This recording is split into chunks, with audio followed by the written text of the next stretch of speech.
Hello, this is Frank, and today I'm just going to be showing you some basics on how to hold a guitar in the classical style and the flamenco style, because both are they have a certain amount of rules put aside to them that help you in order to play properly and effectively. So, in the classical style, I'm going to show you first using a classical guitar. So it feels significantly smaller, but the scale length is significantly larger, if that makes much sense.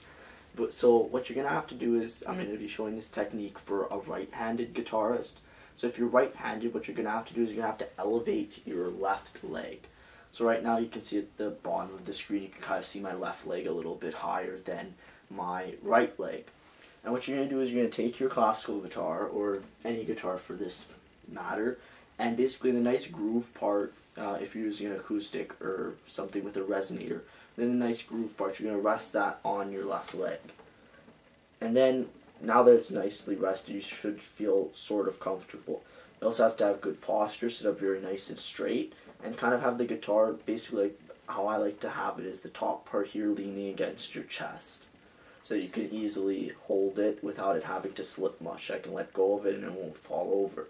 Now, when angling the neck, so this part right here, there's the nut at the top. That should be almost in line with your eyes. So when I look here, it needs to be a little bit adjusted. You can see now that with the footrest that I have that's keeping my knee higher or elevating it, I just got my foot resting on something. Right now I'm resting on a penny jar because I'm I don't really care too much to buy myself a proper footrest, but anything really works if you have a small box of some sort to keep this leg nice and comfortably elevated. And basically, as you can see now, I can see very easily the nut is aligned with my eyes. My guitar neck is very well suited to my body so that I can see exactly what I'm playing, both ascending and descending down the guitar neck. Now in the flamenco style, you don't really have to have a footrest. What you basically do is you have to be a little bit more flexible for this, and a lot of guys always complain because they have problems with this, but I guess just because girls are more flexible.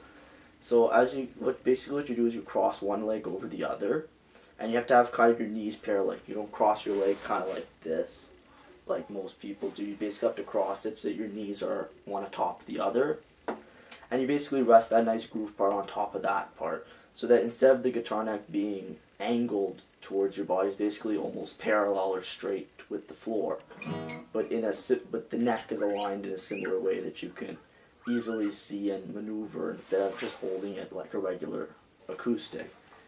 And this strategy works very well even with electric guitars or more standard size guitars. So an electric guitar is something like this. This is a nice 24.75 inch scale, so this is not too large or not too small. But if I were to hold it in the classical style with the nut aligned, if I were to elevate my leg, sometimes it does make it a little bit too high, and it feels comfortable, but it's just not very effective. If you're a smaller person, you can not elevate the leg, just keep it in the same positioning with the nice groove part on your leg. Basically sit like that, and it's very nicely positioned. Or you can do the flamenco style, which is what I usually play when I'm playing an electric. I usually keep it like that.